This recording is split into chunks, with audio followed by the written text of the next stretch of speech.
The Meta Era. Wasn't too bad, it was actually quite decent. First off, what is the Meta Era? The Meta Era in Sonic was the time from Sonic Free Riders up until 2019 with Team Sonic Racing. And I don't think it was too bad. You may be wondering, what am I on and what am I on about? Heck, look at the story writing. Hey, did somebody here order a clobbering? Are you sure? It says somebody ordered an extra large clobbering topped with everything. Okay. Tell you what, I can't take this thing back, so I'll give you an extra large clobbering for nothing. Yes, I'm aware there's stuff such as the story writing that wasn't that good.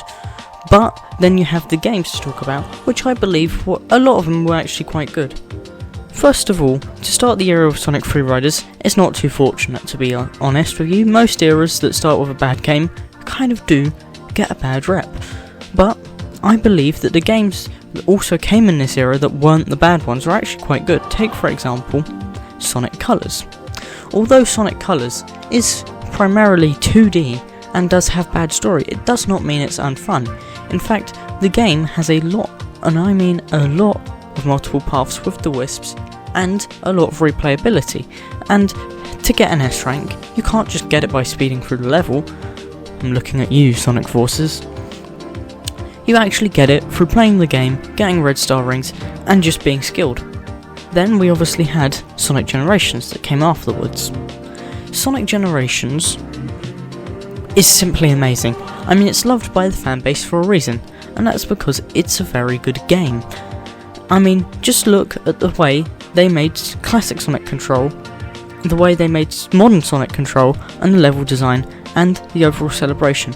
Yes, this does start a negative trend of nostalgia pandering in the Meta Era, but it does not devalue Generations at its core. As the game is still fun, there's still multiple pathways that I still find today on the game, and I still have a lot of fun replaying the game.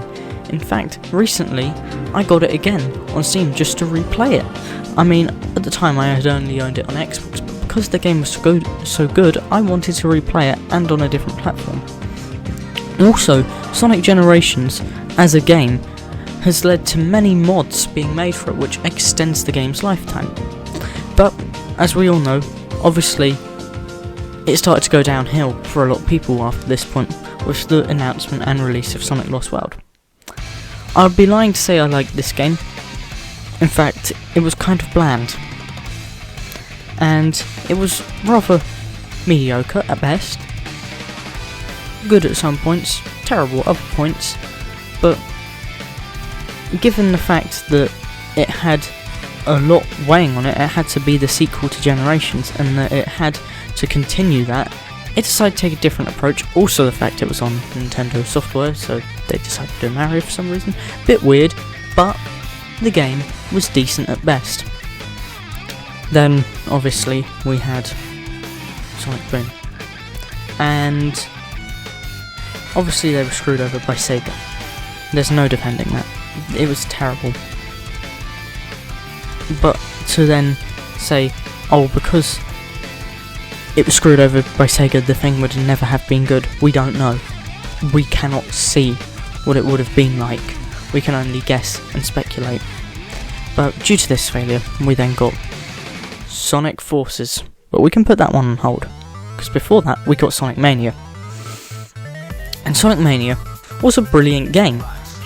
And Sonic Mania, as a game, I would say revived the franchise, and is the best classic Sonic game. Heck, Superstars couldn't beat it, and that came after Mania, and had all the groundwork laid down for it. Not only this, Mania had so many multiple paths, was fun, was just energetic, the art style was lively. The fanbase at that point was amazing, and it sold pretty well. I mean, if it wasn't for Mania, I think the franchise wouldn't be too good. And if it wasn't for Mania, Forces wouldn't have sold as well as it did. Because as we know, those two games were linked. Then we got Forces. Yeah, I don't like the game. You know, it's an inside joke that you have to, hate forces with the Sonic community, but it's valid.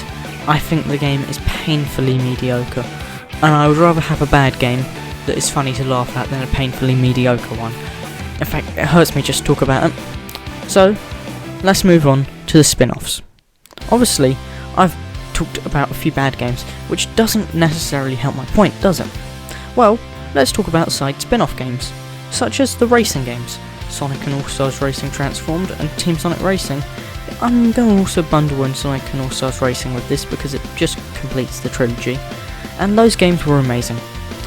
All-Stars Racing was kind of standard, normal racing game, not much really, laid the foundations for the brilliant Sonic and All-Stars Racing Transformed. Now Transformed obviously had the transforming mechanic of plane to boat to car, but the tracks were amazing, the controls are brilliant, and heck is it a lot of fun to play with multiple different people. I mean, all the time when I was younger, loved playing it with other people because the game was just so goddamn good for playing with other people. It's the ultimate party game, and unlike Mario Kart, it wasn't just a clone, it did something original.